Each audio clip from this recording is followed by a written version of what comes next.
Right. Yeah. Real estate agent, are you looking to acquire clients consistently so you can grow your business and your income to live a great lifestyle? This is Dave Finale and the RE Skill Builder Podcast. Well, here we are, everybody. It is Friday. It always is Friday when we come out with this. This is one of my videos that I do on a regular basis. It's actually my weekly broadcast. This is, can you believe it or not, is episode 173. We have done, today is 169 weeks in a row. We have not missed a week. We've missed one Friday. We've had extra shows, and those were the greats of Chet Black and Ferry and Brent Gove. And here we are with another great. This is a local great that I'm so happy to have on the broadcast.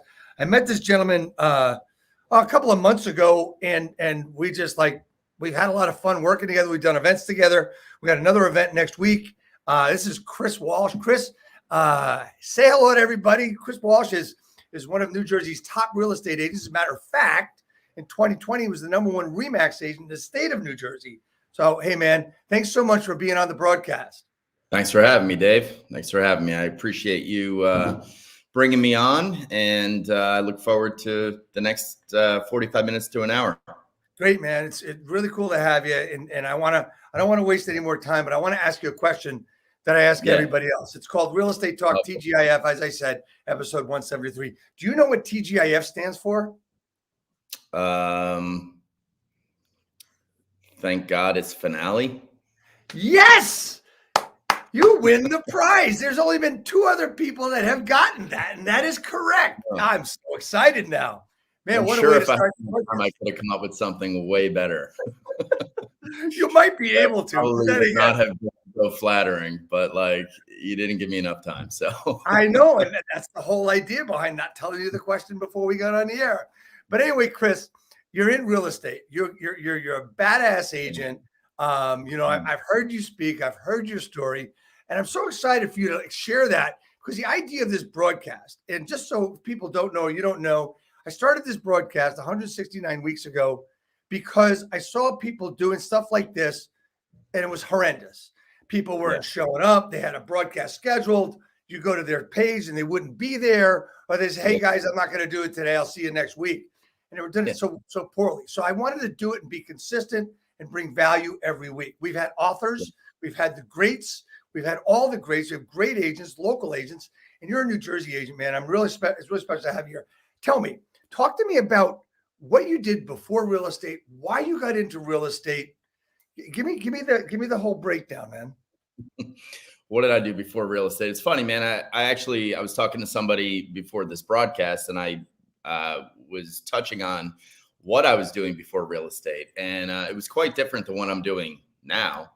And I was actually a full-time musician primarily, and that's what I did. I mean, my band was very active, playing a lot, touring, doing that kind of thing. And it was a different world, but I did get into real estate, as you mentioned.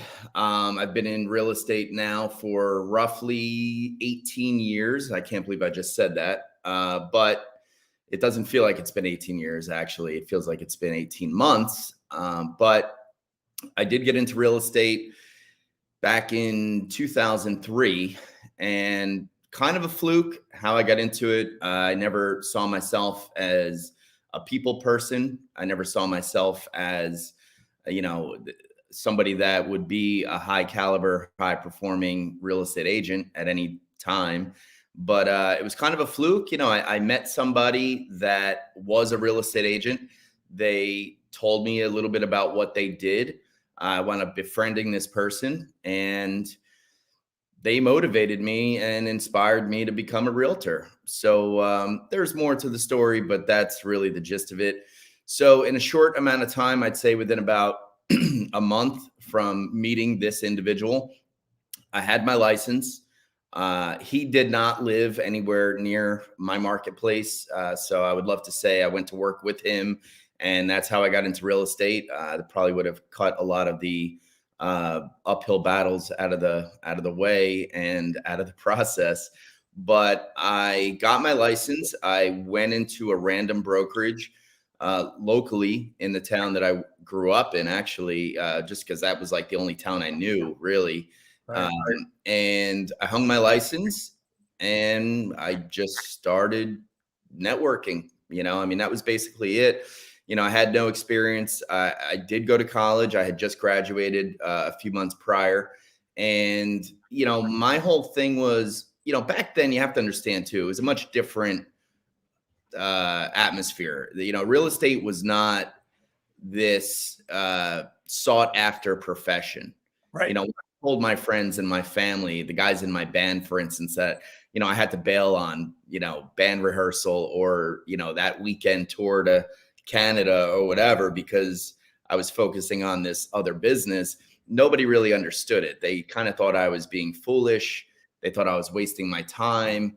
And I saw something else in it. You got to understand, there was no social media, there was no YouTube, YouTube presence at all.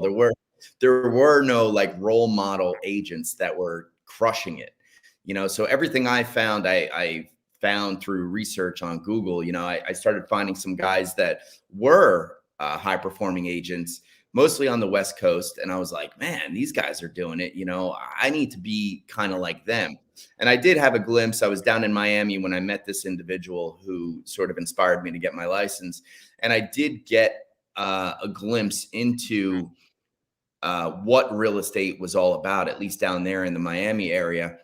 Right. And when I came back up here in Jersey and started, networking and really grinding and trying to get my name out there, I felt like people in Jersey, at least for what I saw, weren't really doing it how I saw that it could be done. And that's really what gave me this, fire inside, where I just was motivated beyond belief, because I saw what you could do with the business and I saw what you could do as a real estate agent.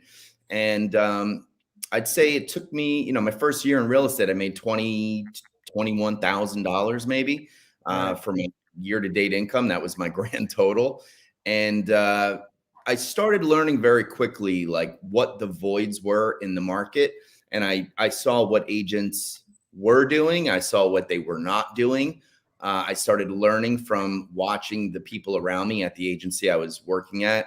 I started learning what to do. I started watching them, and, I would observe, and I had my ears open, my mouth closed. Right. And I would listen to them on the phone even, and I would hear the things that they would say to their clients. And I would see that they were successful a lot of the times with the things that they did say. And I was like, man, if they had said this, or, I would listen to times when they weren't successful even. And I would say like, wow, if they would have said this, or they didn't say that what they did say, or whatever it was. And I did have a little bit of a sales background. I did telephone sales throughout high school. So I did a lot of fundraising. I did some appointment setting. I did, and I did learn a lot from some, pretty rough, like roughneck type sales guys. So they taught me a lot about how to speak on the phone and how to command the sale, not so much ask for it, like those kinds of things. They taught me a lot about communication, that it has a lot to do with tonality and the way that you address people. It's not what you say, it's how you say it. So, I just tried to get as much technique, and I just tried to polish my skill set, the little bit that I had. And, my second year in real estate, I didn't do terrible. I did about 115,000 in 1099 gross commissions. And then, my second full year, I went up to about 170,000 in commissions. And at that point in time, I was still living on a shoestring budget.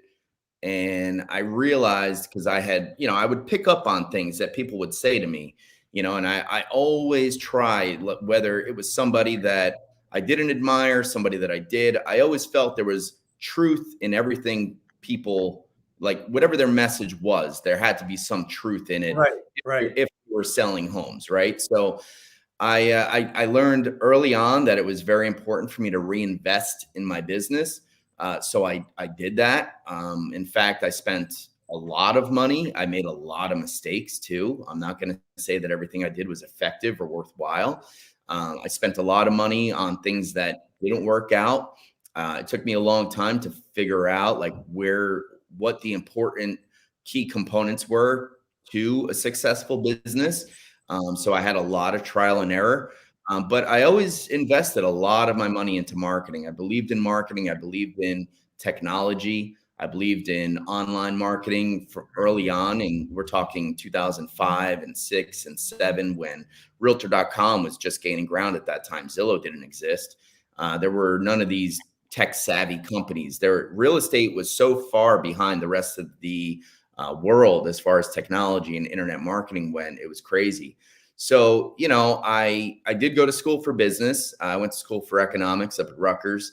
And, the little bit that I learned there that I was able to apply to what I was doing now, I tried to.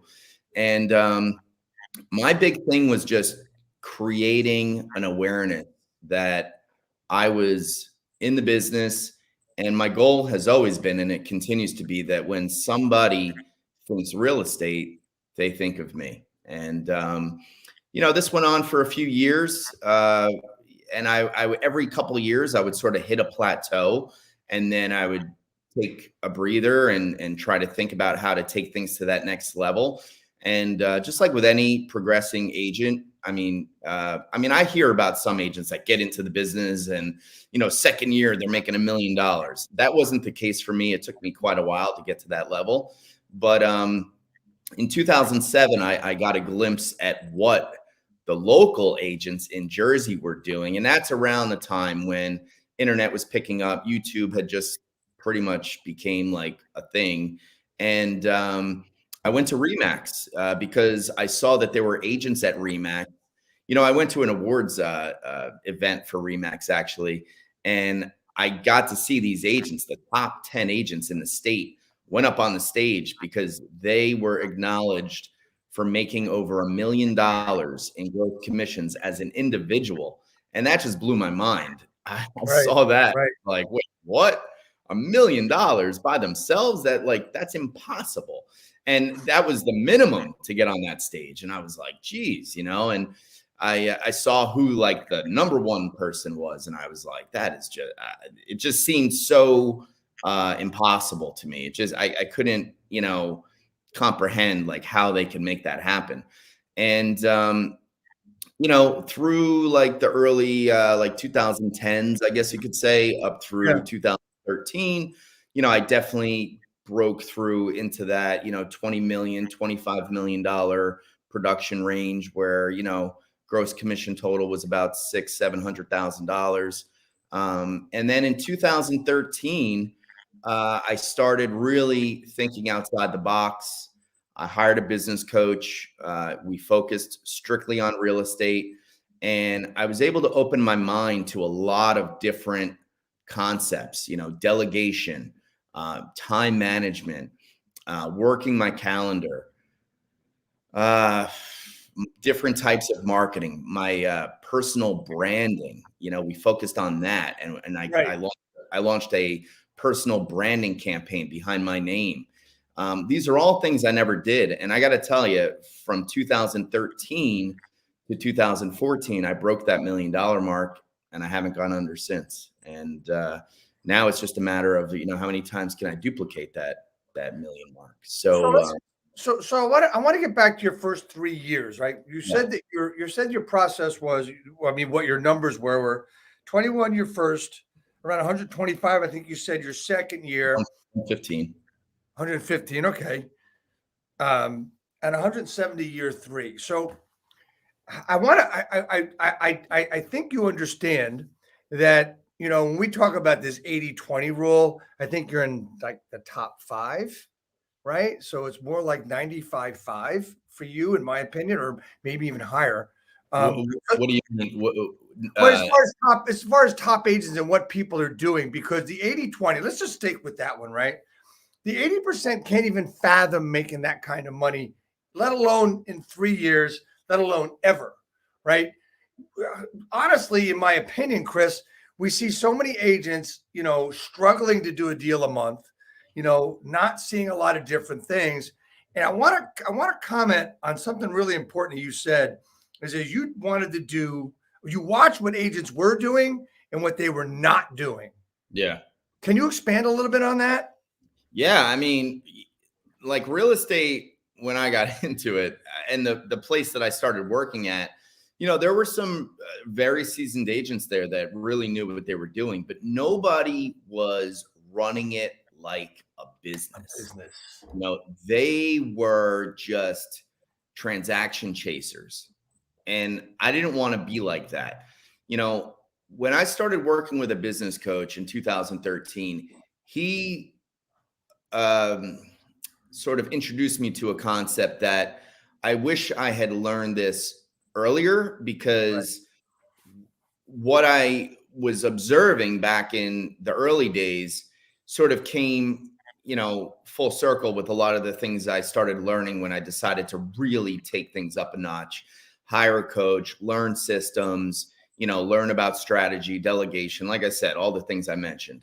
Right. And, he said, you want to get to a point where you're able to spend 90% of your time servicing your existing business, because you only have to spend 10% of your time prospecting new business.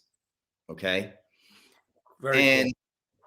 I was like, well, how do I get there? And that's where the whole idea of reinvesting in your business becomes so important.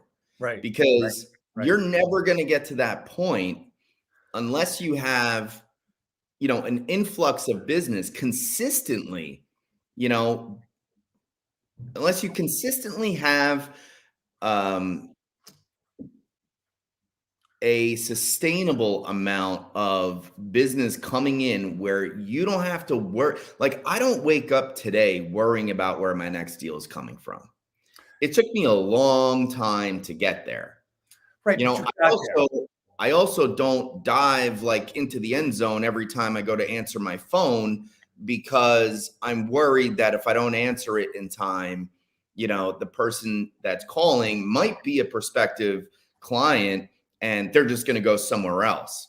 Like, you have to have that confidence about your business and the service that you're providing, where you're establishing and providing so much value to those customers that that's not going to happen. And you're going to continuously see, referrals. You're going to continuously see new clients contacting you based on your marketing efforts and things like that. I mean, social media sort of revolutionized how all that works, obviously, because social media, if you use social media properly, I mean, there's so many different things you could do. But the idea is, with social media, you could just get in front of all of the different audiences you need to be in front of, whether it's active clients, past clients, friends, family, people that you don't even know. They're not even acquaintances, but they might just know your name because you have a social media presence.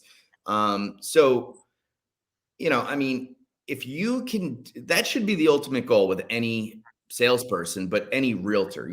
My goal today, my top goal is to provide an optimal experience for all of my clients throughout, the purchase or selling process. I mean, that is my ultimate goal, because if I can do that, I never have to worry about where my next transaction is going to come from. All right. So you said get to a point where you're not worrying about your next deal. Okay. What did you have to do to get to a point where the worry ended, where the confidence began? Where was that? Because a lot of people think about that, where they'd love to be there, right? They'd love to be there, right? And honestly, being a former broker owner of a brokerage, I look at the conversations I had and the typical breakdown of that brokerage: couple top people, a couple of good people, couple and the rest, always, oh, well, I'd like to do a couple of deals a month, but they basically do a couple of deals a year. So there's no confidence there. There's no, and you watch what other people were doing, right? So why didn't you just copy what they were doing wrong rather than copy what you thought was right? Well, I Strange question. think I know. what's that? I Strange think question. I know. I mean, I think it was, look, it took me a while to get to where I wanted to be. It wasn't until 2014 that I really felt like I was satisfied with where I was. Okay. So it took me 10, 11 years to get there. All Right. right. So Yep. could I have done things quicker? You know, everybody wants the fast track, right? Everybody wants the Yes. secrets. Like, hey, what's your secret, Chris? There are no secrets. It's hard work, smart spending, and a lot more work. You know, you got to put the time in. You have to follow up with people. Communication is key. Honesty is like paramount. Okay. I'm not worried about hurting people's feelings anymore. I'm not worried about telling somebody what they want to hear so they don't kick me out of their house. I'm there for a reason. People ask me to come to their home for a reason. And if they're asking me to come to their home to tell them what they want to hear, they're not having me there for the right reason. It's like calling an electrician for plumbing work. You're calling the wrong guy. Exactly. Okay? Exactly. You're calling me to be honest with you and give you good advice and to guide you accordingly. So I'm going to give you honest answers, right? And I'm going to give you valid information. And listen, I mean, look, do I sometimes, you know, deviate from what I tell them? Sure. Of course I do. I'd be crazy if I didn't allow them to make the final decision. See, I think that's also, and I know I'm getting off topic, but I think this is No, important. you're fine. I think that that's where a lot of real estate agents go wrong is it's like black and white with them. Okay. They think like I either have to agree with the client and reinforce what they're saying and make them feel like they're right, or I have to just tell them like, no, that's not the way to do it, Mr. Seller or Mr. Buyer. It's this way, or it's the highway. I can't work for you, or whatever. You know, I always give people my honest opinion. I tell people, hey, listen, this is what I would do if I was selling my own home, if I was selling my mother's home. Like, this is what I would do because I strongly believe this is the right direction to go and this is the right answer. However, if somebody wants to do something ridiculous and I know it's going to be a huge waste of time, then I'll tell them, I think that's a waste of time. However, you know, if I tell somebody $599 and they say to me, well, I really want to do $649.9, and I'm like, listen, I'm going to go $649.9 with you, but I just want you to know like that I don't advise it. Like, I don't advise it, you know, but why would I not want to work with that person just over that price discrepancy? Now, if the same person told me $750, I'd be like, listen, I think you need to get this out of your system. Maybe you should go work with someone else. But if it doesn't sell, okay, I would love an opportunity to list you when that doesn't happen and blah, blah, blah. You know, there's things you could say. Right. And I had that happen multiple times. I just closed on a property yesterday where the person told me that they wanted to sell their house to somebody that approached them at their garage sale. You know, and I already had a listing with them, but I said, you know what? If you want to sell it with the person at your garage sale, that's fine. This was 7 months ago. No problem. Wasn't even sure what happened with these folks. They called me up about 6 weeks ago. They said, Chris, it was a disaster. We absolutely made the wrong decision. We should have listed with you. Again, there's other things that were said, but this is the gist of it. And I relisted them. I sold them in about a week for a higher price than what they got from the person at the garage sale. Yes, they paid me a fee, but guess what? 6 weeks later, or whatever it was, we closed yesterday. Now they're sending me messages, thanking me for everything, blah, blah, blah, whatever. Everybody won. But sometimes you just have to be honest with people, you know, and could I have sat there and been like, oh, you don't want to do that. You don't want to sell to and listen, again, there's things I did say so that I protected my future opportunity with them. I preserved it and I planted the right seeds so that if it didn't work out, and let's be honest, Dave, in this market especially, it's a very good possibility if you don't have a professional agent by your side, things probably aren't going to work out. Okay. That's right. So things didn't work out. I wound up listing them. I got paid. They got a home sale. The experience was optimal, as I said. And I'm sure that I will receive referrals from them down the road. And Yeah. they too were a referral. So, referrals. The only way you're going to get referrals in this business is if you communicate, right? If Yes. you're honest, if you follow up, and most importantly, stay in touch. So I want to just emphasize. I'm writing notes here. I want to just emphasize something. The gist of the story you just told. Two things about this. Number one, if you are confident and you tell it like it is, you can take that 649 listing, even though it should be less, and say, hey, okay, fine, but let's understand this, that, and the other thing. And then when it has to make a change, if and when it doesn't work, it'll start working because you have the confidence enough to give them some work and some leeway for you, because it's like there's no sense in trying to push. Let's just pull it through. It's one of the things I really look at. And the other thing is, I want everybody to realize what Chris just did. Chris just gave you an example of how to handle a listing by telling you a story. He told you the real true life story of what happened in this listing, right? So many times, Chris, I see people making posts about how great they did. They sold up for $1 million over asking, and in three minutes, and all this other crap. And it's a lot of noise. Yeah. Just a lot of noise. You just told a story. I mean, you could have done that in a video. You could have done that in a post, but it's real time and it's real life. So that's really important. And you said honesty, communicate, follow up, stay in touch, right? Follow up is one thing, staying in touch is another. I'm glad you put it that way, because it's really completely different. I heard you say a few weeks ago at our Modern Agents event that, there's a book out there that says you should touch people 33 times a year. And your comment, or 28, whatever it was. And I think you said there's more or less, that should be like a month now. Yeah. Right. So anyway, so referencing that, right? Yep. You talked about, I've heard you talk about your circle of influence. I've heard you talk about how you work that and how that helped you build your business. Could you talk some about that so that anybody that may be listening could get some value out of really a great way to build your business? Because that's one of the ways to build referrals as well, right? Oh, yeah. Yeah. So if you just talk about building that circle, what that meant to your business. Okay. So, Okay.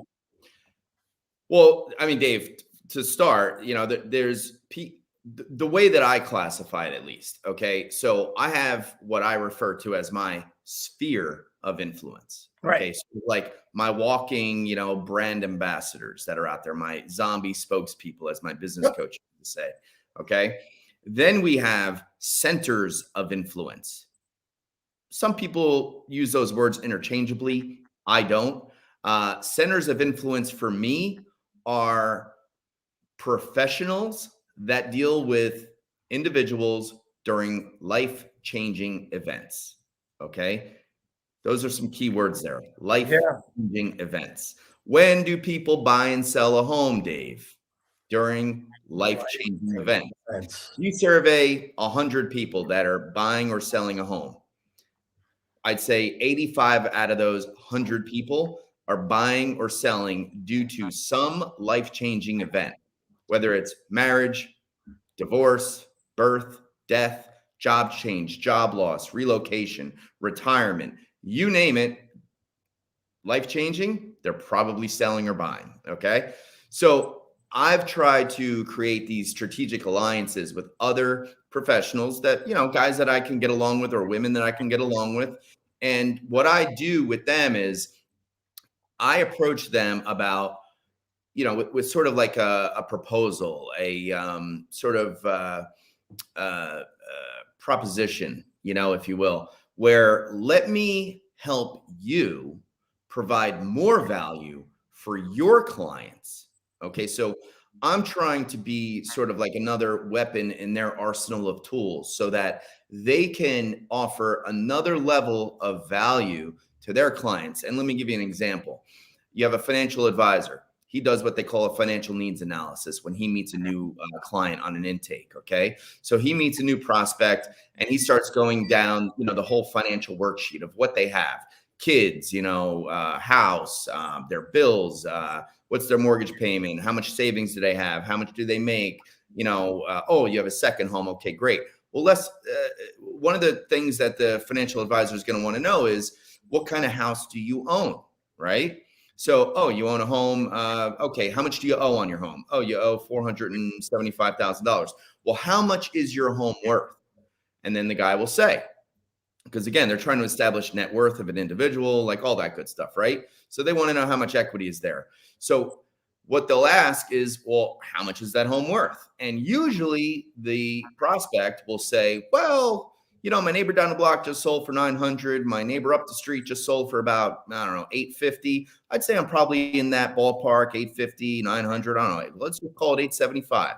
Well, sir, the financial advisor says, how about we get you a specific number that we could plug into that value for future use so that we know exactly what we're dealing with, okay? I've got a great guy that I work with. His name is Chris Walsh. He does a lot of business in the area. Why don't I have him reach out to you, just set up a quick meet and greet. He'll do a walkthrough of the home, and then he'll get back to me with a market analysis of your home with a cover letter, and he'll explain the specific value of your home and how he came up with that number. Does that sound good to you? Why would they say no? Right. Okay. Now, you, my friend, just established a relationship with that guy. Now he's going to be one of the people. I'm talking about the prospect. Now they're going to be one of these people that I touch 28 times a year. Okay. Blah, blah, blah, blah, blah. And remember, there's always going to be a seed planted in that guy's brain that I did something for him. I provided value for him in the past. Okay. Not to mention that if he does decide to work with this financial advisor, which he probably will, because if this financial advisor is offering things like that, like I've got a guy who's going to come out to your house, and I don't care if you're a top producer in your marketplace or not. If the financial advisor tees you up and positions you the right way, you're going to be perceived as whatever it is he tees you up as. Okay. Now that prospect feels, like I said, that you've provided value. They kind of owe you subconsciously, even if they're not thinking about it. They kind of owe you for that. Plus, you've been hitting this guy 28 times a year. Not to mention if he winds up following you on social media, which a lot of people do follow you, unbeknownst to you probably, but a lot of people do follow real estate agents, especially if they've had a connection with them in the past.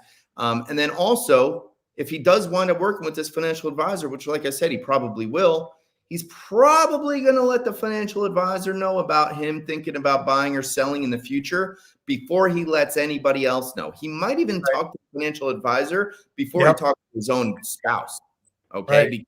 He doesn't even want to open up that door, like Pandora's box of buying or selling a home, until he knows he can afford it. Okay. Right. Chances are he's going to go to the certified financial planner advisor before he might even talk to anybody. So that's your financial advisor's opportunity to plug you, plant that seed again, okay, to get you back in front of that guy. So it's a reciprocal relationship. I've heard agents say, like, well, what do you give them? What do you give the financial advisor? Like, do you give them money? You send them Jets tickets? You send them, like, I'm like, what?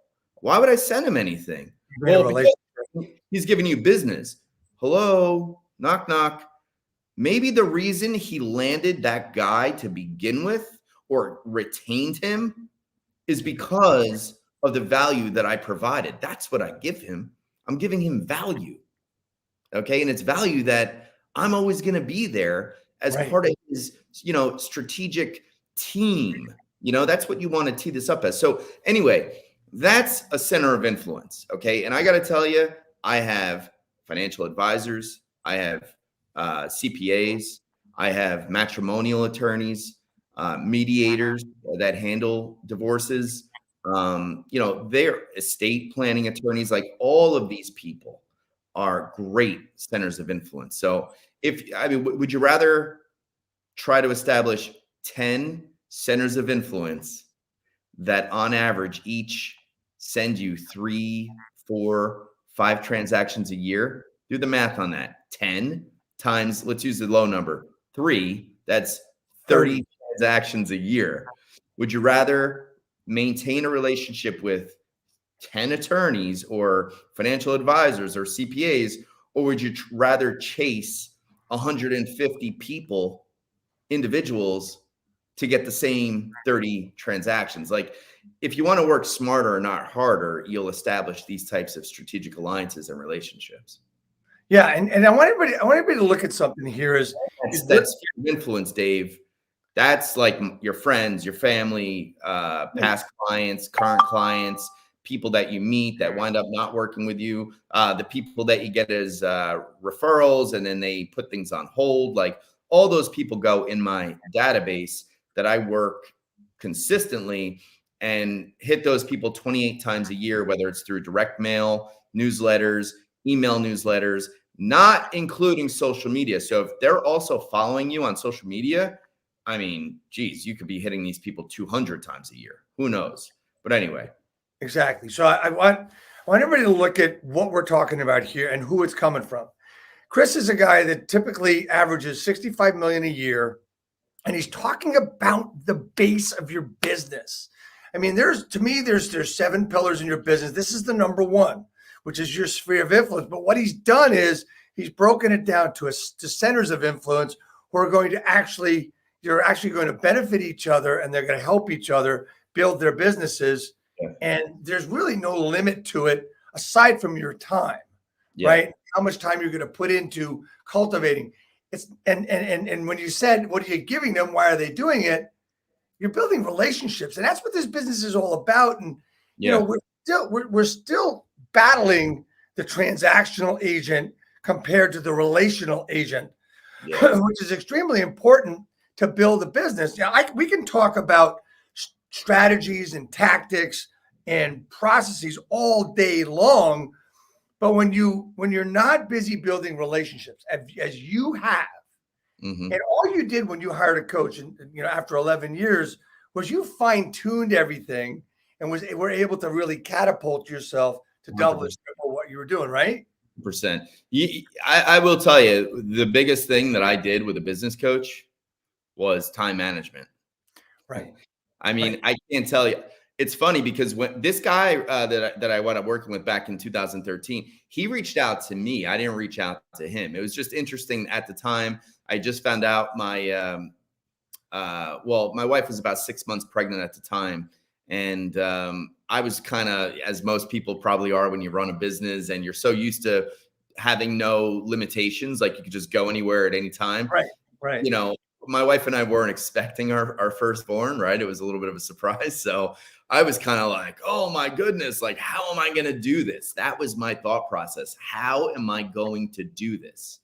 And this guy just happened to call me at a really prime opportunity for him and me. And not only did because I remember I was doing about, I don't know, probably 25 million at the time. I was hitting about 650,000 in commissions on my 1099.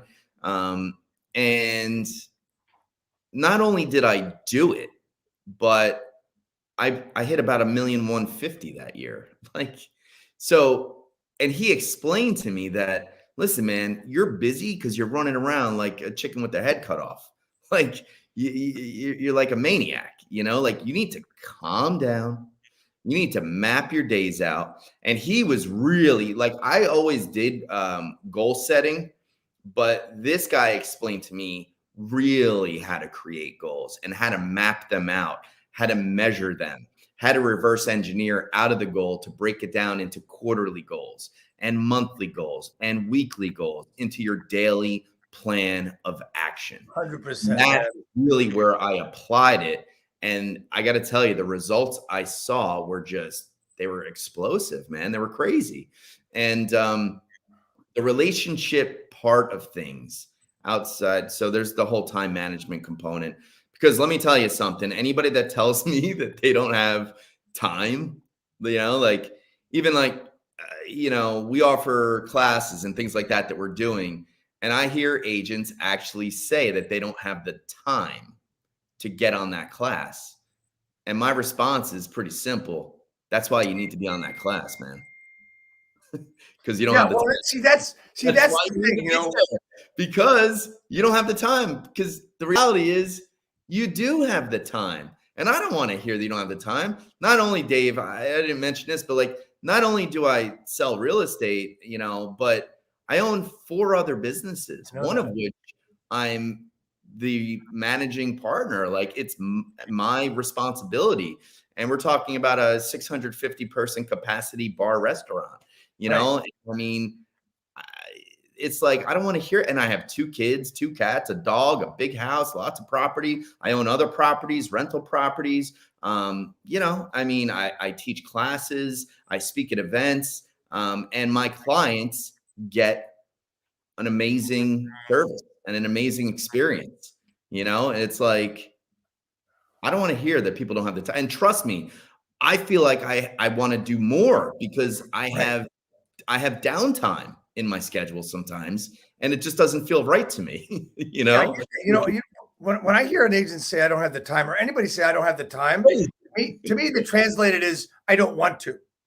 Oh, no doubt. I mean, get up earlier, man. Right. Stop partying, stop doing whatever it is you're doing that fills up your time. Like, think about all the wasted time.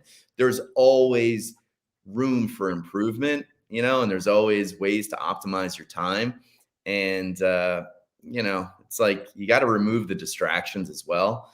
And you're right. I think a lot of people don't want to. They don't want. I was I don't want actually, work. I mentioned to you, I was talking about some of these things earlier, but I was talking earlier to one of the agents in my office, and I was talking about carving, the cancerous items out of your life, whether it's friends or bad relationships, maybe it's blood relatives, who knows? I mean, Right. there's some pretty painful things that people have in their world, in their lives, that they just feel they can't carve out. They can't, Right. I should say, cut it out. They can't Right. get rid of it, or eliminate it. And the reality is, like, yeah, you can. It's either them or you. Like, what's the decision going to be? And unless people around you are lifting you up and supporting what you're doing, and they care about you as much as you care about them, like, they don't really deserve your time. And I feel that a lot of people also get sidetracked, and trust me, I'm not immune to it. I've gotten sidetracked plenty of times in my life and in my career. And but that's all the more reason why you have to surround yourself with great people. They say, like, the rule of 5, right? Like, you're the average of the 5 closest people that you surround yourself with. So if you're struggling, or if you're having a rough time, instead of having somebody that's close to you say, you know what, like, Chris, forget about that. Like, let's just go drink for the weekend. Let's go to Atlantic City and just get wrecked and forget about it. Like, you know what? That's Yeah. probably not the best solution, because guess what? I'm going to come back Monday morning, and guess what? Everything that was bad is Still probably going bad. to be worse, Right. Right. because Right. I didn't deal with it. So it's like having people around you that lift you up and say, hey, you know what? That sounds like a serious issue. Let's get together, man. Let me help. Maybe I could help you work through some of these issues, or whatever it is. But I've also, I've learned that, like, over time, it's like the people that are in my business, the people that are in my world, the people that I surround myself with play a big part in my success.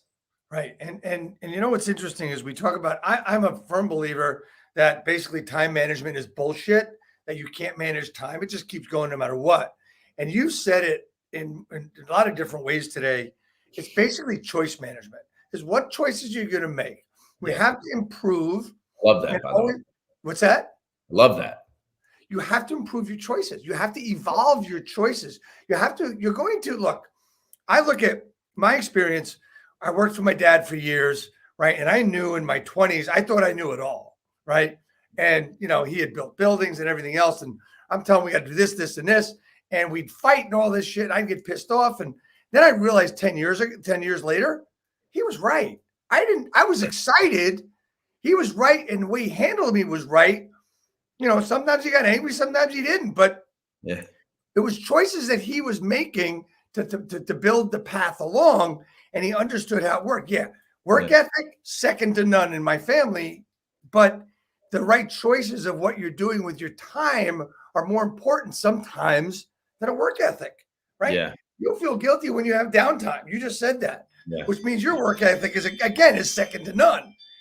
Is there a way to build the confidence you talked about, build the work ethic we're talking about now, or is it just something that you've just got to keep going and push through?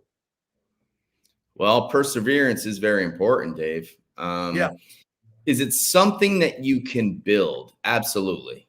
100%. I've also seen people lose it. Yeah. I've seen people lose it. I've seen people at the top of their game and they start to make a bad decision or a bad choice. And then they pick the wrong door and they start traveling down that road. And I've seen people really wind up at the wrong end of things. It's sad to see because, like Sonny said in Bronx Tale, man, there's nothing worse than wasted talent, and it's like crazy. You see people, go down these wrong paths and then they get sucked into certain things. So I have seen people lose it, but I've also seen people build it. I have a couple agents in my company now, and on our team over at EXP that I've seen them build it over time, but I've also seen other agents that just stay consistently inactive, meaning that it's not really doing anything, and it's like the saying says, if nothing changes, nothing changes, right? Right. So if you want something to change, you need to act and you need to implement new things, man. And but you can build that confidence. You can listen. I was not a very confident person when I came into real estate.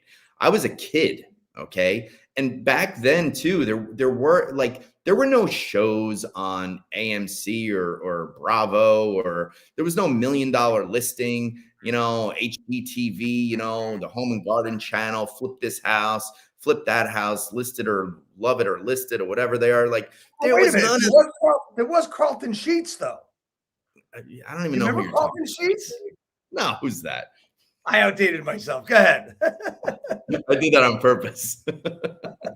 But like, dude, there was none of that. So I was young, man, and I looked pretty young. And I would show up to people's houses and they were like, "You're the guy I talked to on the phone." Because remember, I did this whole telemarketing thing when I was in high school. I was really a kid. I was like 15, 16. And we were calling for like fundraising for the police, for the PBA and all this stuff. And we had to sound, people would think we were calling, that we were older men calling. And so I always did a good job at like conveying this like mature presence over the phone. And I would show up to people's houses and they were like, "Where's the guy?" And I'm like, "No, I'm the guy." And they were like, "What? You're a kid." But like, so trust me, man, I would break out like sweating in people's houses and stuff. It was terrible. It was my first listing appointment.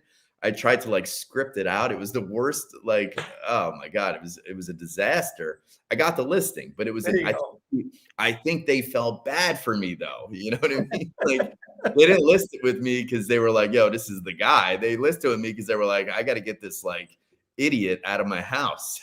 So listen, like we've all been there. I mean, geez, I didn't become really good at listing appointments until I was in the business about 6 or 7 years, seriously.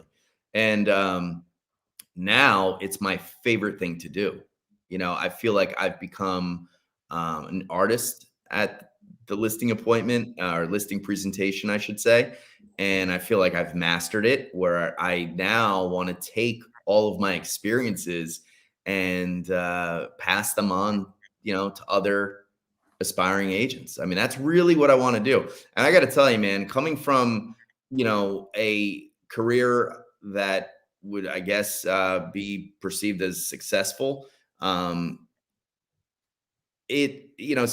people become successful, right? And they just, I don't know, they just love like, basking in their success, right? Like, I'm the best or whatever it is. Like, I don't know. And then there's other people that, in my opinion, are true leaders, and they want to turn around now and pass on their experience. It's almost like carrying their legacy through others, and that to me is true leadership, man, is like, being successful through other people. And I don't know, like, this business has been really good to me.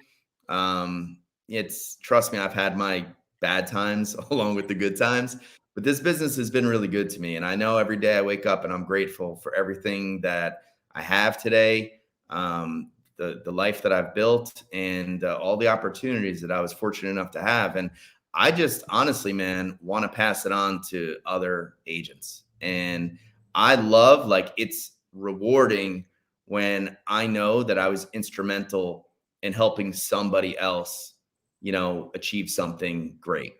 So That's fantastic. So a couple of quick questions as we coming up on the hour.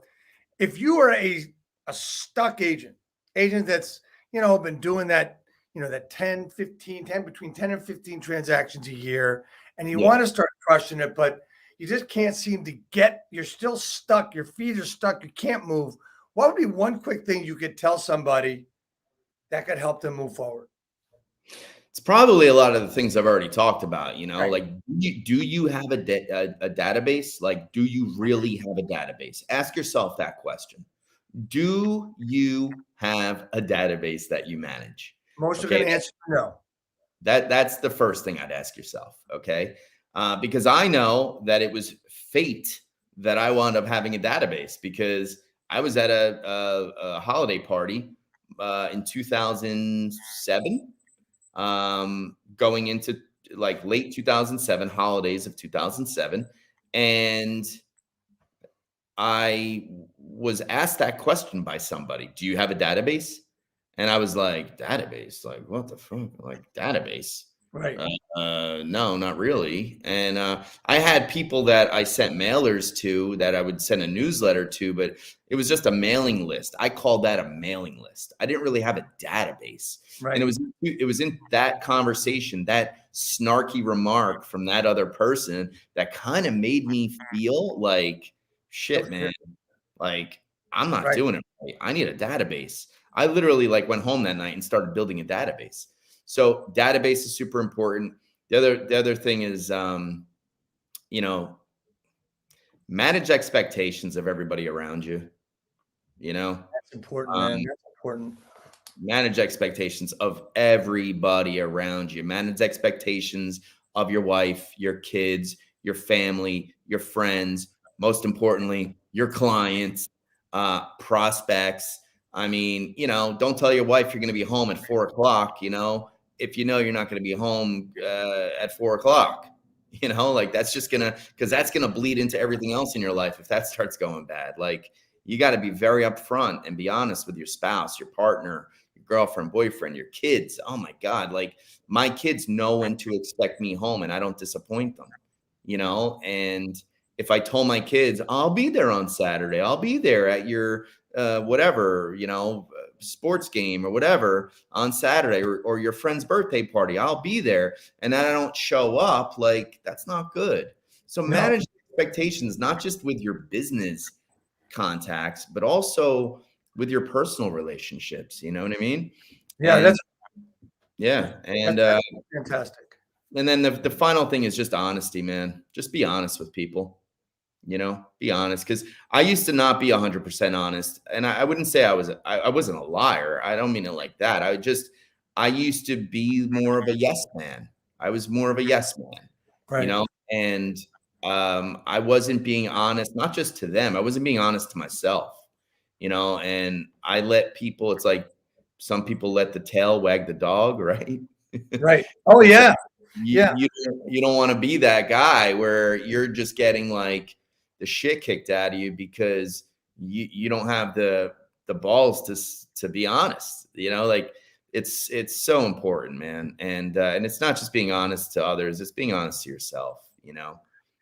Hey man, I want to thank you so much for joining the broadcast. This has been, like, this time has just flown by. Amazing. Yeah. So I Yeah. have a couple more things really quickly. The most Yeah. important question that I ask everybody at the end of this broadcast, I need to ask you, how can I, Dave Finale, help you grow your business? How can you help me grow my business? Well, I don't know. How can you help me, man? Let me plug my team. So I'm launching a team over the next month, and it's going to be a mega icon team at EXP under my personal brand, and it's going to be sort of a training camp and a full service sales team. What's it I'm called?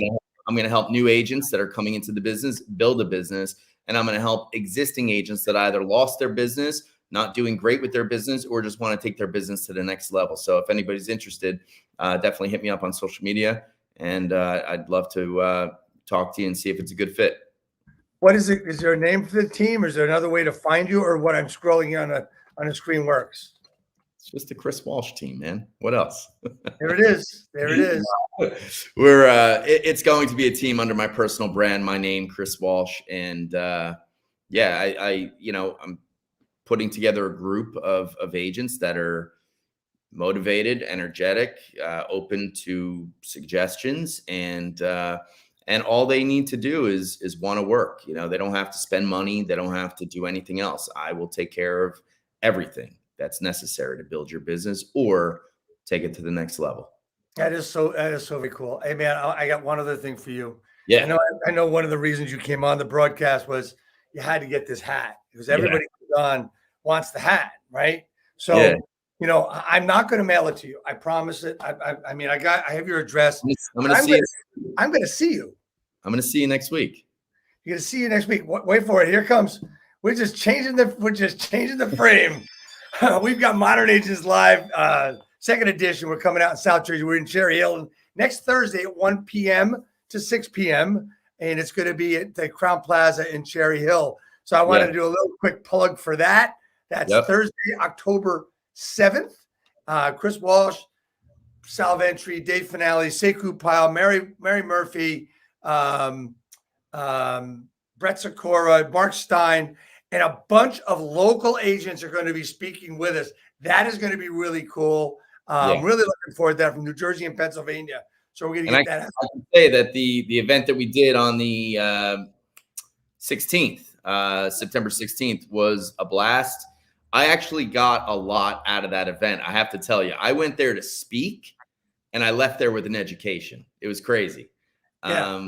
Some of the guys that spoke, and Mary spoke as well, but I learned like a lot from that event. It was crazy. So, these events are powerful. They're great. But listen, if I'm learning, I'm sure everybody gets something out of it. So exactly. Anybody listening should definitely check out the event next week. So that's why I'd ask you about your sphere of influence and your COICIs, because it was so intriguing to me the way you put it. And it's like, yeah, I've been talking about that. That's like one of the things, one of my specialties. And when you said that, it's like, right, okay, so I'm explaining it a different way, and it made so much more sense. Thank you for that. Chris, thank you so much for being on the broadcast. Thanks for having me. We're going to go off real quick, just hang out for 1 minute. Yeah. And we're going to be back. Next week, we've got the Glenn Bill going to be on with us. Glenn is an author, real estate broker, and national speaker. He's going to be with us next week. And we are going to go out really quickly. I want to thank everybody for coming. See you next week.